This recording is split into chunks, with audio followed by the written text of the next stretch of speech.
I just checked the calendar the other day and apparently it's already May. We're already almost halfway through 2024. That's crazy. But that does mean that this is a great time to step back and reassess your goals and priorities, maybe make some tweaks to your routine and maybe even change them entirely. We don't always have control over what life throws at us. We can't predict what's gonna happen, but we can control how we react to that change. And maybe that's just making new goals or changing different aspects of them. Maybe you feel like you've lost steam on your goals, something unexpected happened, or you feel like there's no point in getting back on track since we're already in May. The year is already ruined. You already wasted so much time. Or maybe you're waiting for that quote unquote perfect time to get back on track. I think I've been having this mentality myself with some of my goals, and while I do think some things are good to wait for, like it wouldn't be very smart for me to open my shop right now in my sticker club again as I prepare to move with all of my machines and supplies being packed up. I wouldn't be able to answer emails.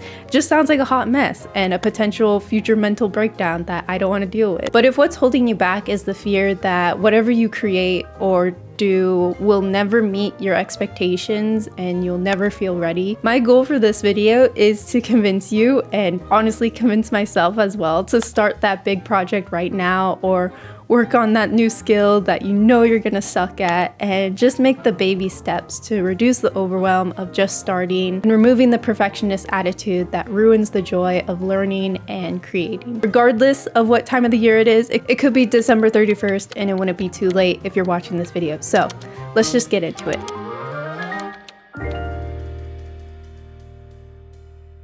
I think we generally tend to think of an artist with perfectionist tendencies as like artists agonizing over details to get them exactly how they want, using a tiny brush to get like blades of grass on a painting, or using a ruler to get perfectly straight lines.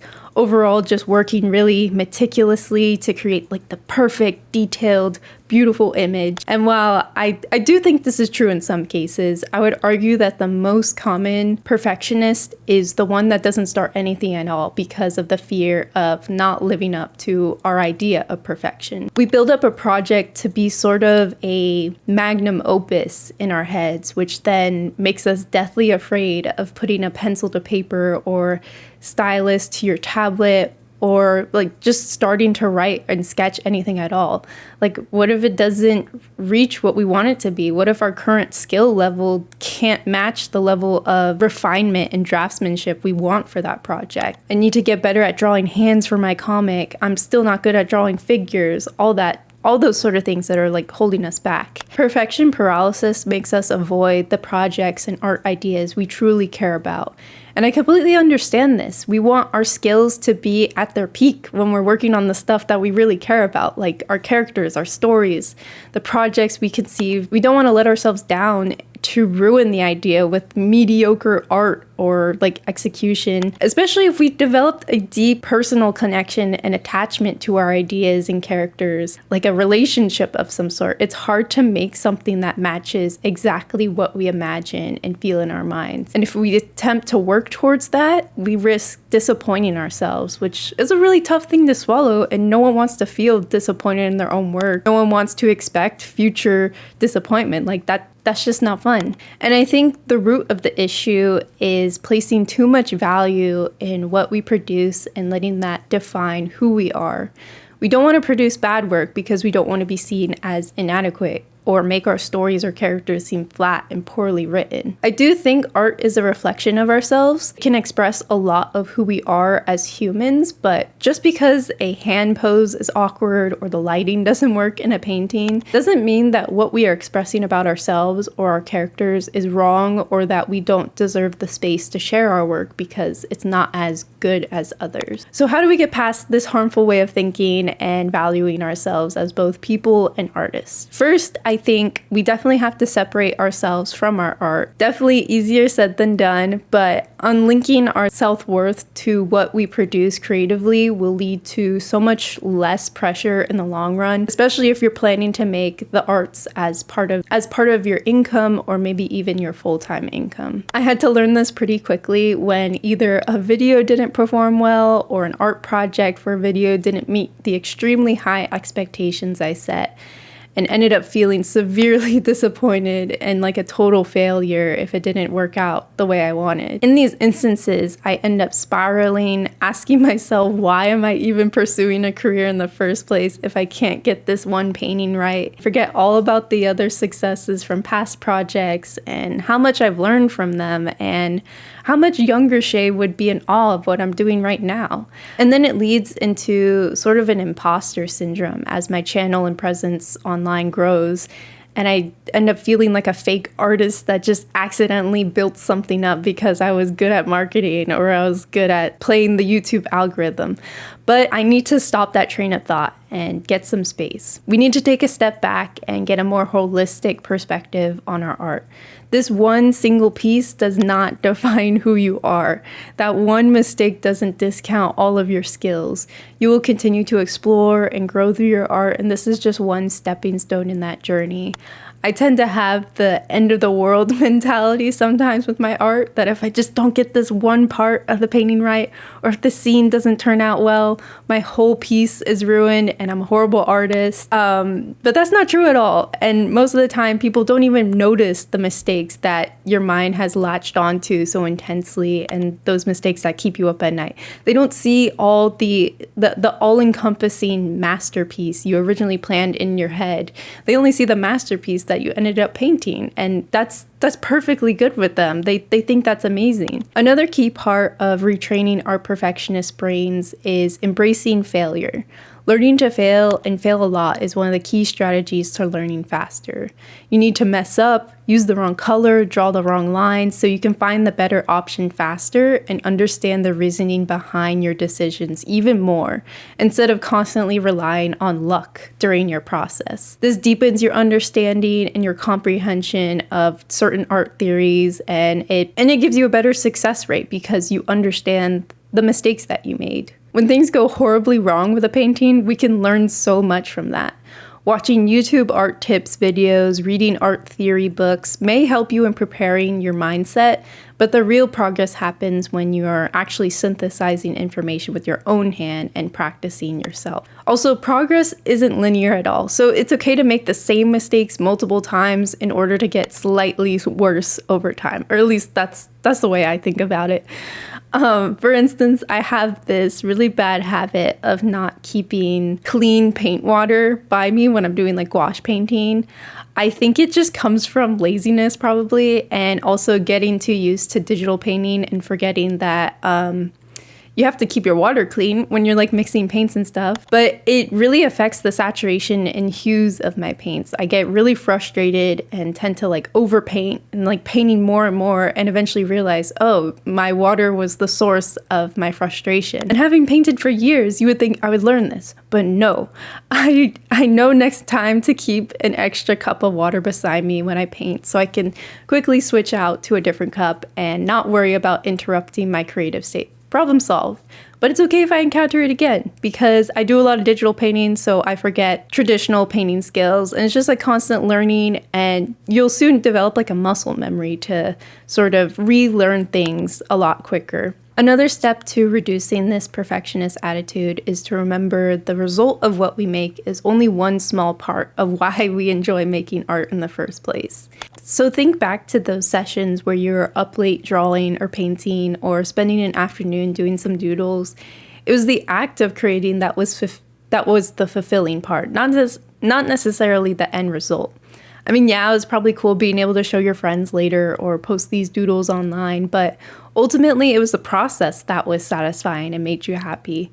Those endorphins were running around and getting you into that creative flow state that brings so much fulfillment to us as artists. I think sometimes as perfectionists, we forget to just have fun in the process of creating and exploring an idea or expressing ourselves, letting go of expectations of perfect anatomy and mainly just focusing on feeling and emotions. And I believe that is when we make our best work yet, and sort of explains the doodle phenomenon. The doodle phenomenon is something I made up. Maybe someone made it up before me, but this is just how I explain it. But the doodle phenomenon is a common occurrence among artists that when we doodle on the side of our school notes, in our sketchbooks, or even just on a napkin, that little doodle turns out way better in the result than our fully finished work. This is because we went into this doodle with no expectation and just plain curiosity or even boredom, and something actually kind of cool came out of it as a result. And in comparison to that big easel painting or animation you're working on, something that you had higher standards for and didn't meet that mark, you feel so much more worse about how much time you sunk into that project compared to the stupid little doodle you did in 30 seconds. I don't think you should discredit either style of making art, doodling or more fully fledged pieces and projects. It's good and healthy for you to want to grow and have high expectations of your work, but not unrealistically high. And that leads into my next tip, which is finding balance. I think the struggle is figuring out that balance of both pushing yourself a little so you can improve, but not making it too hard that you can't even complete it. High expectations and working on projects outside of your comfort zone can be really good for advancements in your skills, but it can also be detrimental to actually finishing things and building that confidence because of their difficulty. So my solution for this is to pick just one thing to improve on, whether it be like the color palette of your paintings, the composition, or the anatomy of your characters. Just choose one, focus on that, and then make the rest of the illustration just an area to express yourself, have fun, and do something that is comfortable for you to do. Then just repeat the process over and over again until the breadth of your skills continue to grow and things eventually don't seem as overwhelming to complete. I also think letting go of some of the control of your process when working on a larger project, giving yourself a lot of space to try new things and figure things out and not have such a strict image in mind for the outcome. There are only a few times when I'm able to match what I have in my head because that image is constantly changing as I think of new things and new details to include. It becomes sort of transient, I guess, and it's impossible to match a constantly moving image in your head. It's continually developing and you're adding new details in your head. So I think letting go of that attachment to the original idea and accepting the evolution and change that your work goes through as you create is a lot healthier of a mentality when working on your projects and kind of defeating that perfectionist attitude. However, I'm aware that some art projects are for clients and we kind of have to match what the client has in their head, or at least get very close in order to get paid and support our lives. Lots of art-focused jobs require that, and it can cause a lot of stress and kill the fun parts about art and creativity. And we can link a lot of our worth as an artist with our ability to provide clients with what they need and make the perfect painting for their project. Just last week, I worked on a commission and felt myself immediately get insecure about my own skills, especially since it was being commissioned by another artist. Granted, this person was a friend, and if they're watching this video right now, hi, you know who you are. But still, I want this painting to be the best it can be, to perfectly match what I have in mind and what the commissioner has in mind, but that's gonna set you up to lock up and not do your best work because you're not willing to be playful and explore certain ideas or concepts creatively. You're gonna have all this anxiety and you might end up being too stiff and worried throughout the entire process, making it a bad experience for both you and the commissioner and probably eat up more of the time that could be spent moving on to the other projects you have. So instead of freaking out and putting way more pressure on ourselves than we need, take a deep breath. Just view this project as a discovery process and not a definitive marker of your skills as a creator. Use this time to work on your communication skills as an artist, really figure out what the client needs and is looking for and deliver that idea to the best of your ability. That's pretty much all you can do. And if you manage to do that, then you did exactly what you set out to do. If you did the best of what you could do with the circumstance and skill level you are at, this is a success and you should be proud. And even better, if you manage to have fun or add in some personality and enjoy the process, that's an even bigger win. It gives you that dopamine boost, puts you in a better mood, and you just feel more confident to tackle on future projects. And this ties into my last tip. Do not compare yourself or your work to other artists or hold yourself to the standards of others. This includes the frequency in which you create, the type of work you make, your occupational status as a creative, or the quote-unquote skill level you're at as an artist. Once again, I think it's good to have like high standards, and maybe you have a really like challenging professor and they're really pushing you to develop your skills more because they believe in you as an artist and they can see that potential. But when it becomes sort of toxic and you're looking at all the artists around you and you're not really interested in yourself in like improving your art that much, but you feel pressured to improve, you shouldn't let other standards and others' view of your artwork like change how you make your artwork, if that makes sense. I'm not sure if that makes sense. Everyone has different lived experiences and no one lives a perfect life. Even creators you see online where everything they post seems clean, neat, put together, confident, everything's figured out. They're just posting a highlight reel because that's what the algorithm likes. And we always want to share the best parts of ourselves and feel proud, and we want to see the best parts of other people because it's nice to look at. It's nice to look at someone's aesthetic desk setup and use that as inspiration for our own setups. But that can soon be detrimental to how we view our own lives, and there is a reason why increased social media usage is linked to greater feelings of depression and anxiety. And that's because it's robbing our own appreciation of our own lives and how we personally enjoy it. We feel like we're missing out, that we have to match what others are doing to have the perfect life. I definitely do see some creators making the effort to show the more real side, and I really hope this trend grows so that we feel more connected and less alone in our struggles. A lot of people are revealing their income streams, they're unveiling like secrets about how the industry works, and they're just pulling back the curtains on a lot of that. And specifically in the animation industry right now, where a bunch of people are getting laid off, the job opportunities are more scarce. They're showing like the reality of being a full-time artist, and I think that's really important to share. And also, since when did earning money from your art make you any better of an artist or more successful?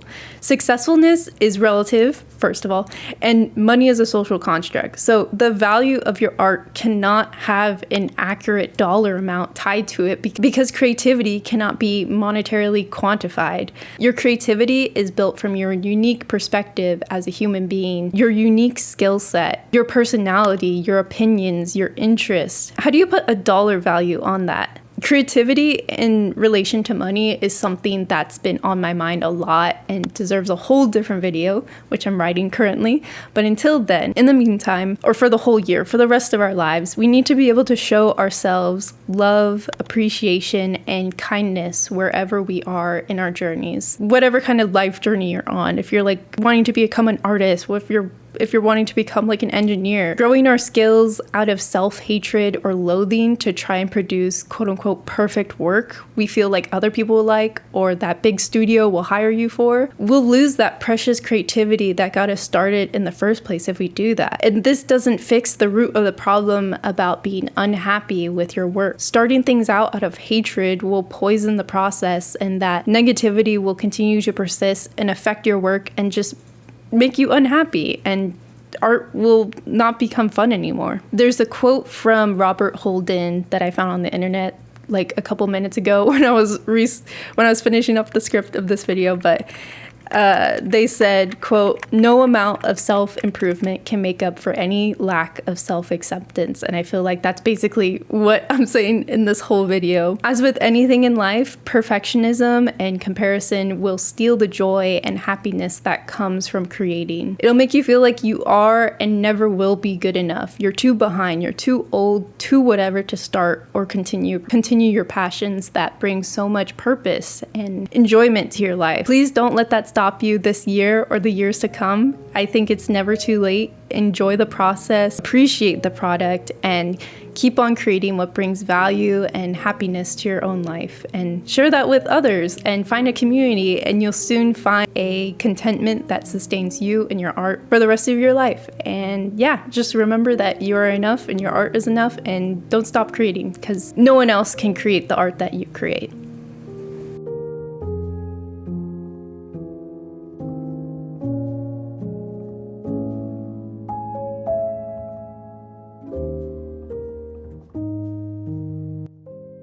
guys liked this video. I really miss doing these sit-down chats and sharing my artwork at the same time from the past couple of months, sharing what's on my mind. I feel like these are kind of like personal diary / self-motivation when I create these things. When I'm writing this, I'm actively working to get rid of these bad mental habits and these bad get rid of this bad toxic inner critic and hopefully move to a more healthier place in the future. So I hope we can find a bit of comfort together through this video in the path of being kinder to ourselves. I feel like so many of us are just way too mean to ourselves, and we put each other through a lot of hell, and we just need to stop doing that. And for those of you who are wondering, moving is going really well. We just started to paint the new space and hoping to finish that this month so we can actually start moving in and getting all our stuff in June. I do have to say I miss posting every week. This new schedule kind of feels like I haven't talked to you guys for a while and I feel kind of distant, but I'm working on a couple big things. The Patreon and the sticker club is hopefully coming later in the summer, maybe once me and my partner have settled in the new place. But until then, thank you all so much for watching, and thank you all so much for your support these past couple months. I wish you well. Take care of yourself, go drink some water, and do a little doodle for yourself, just for you. All right, see ya.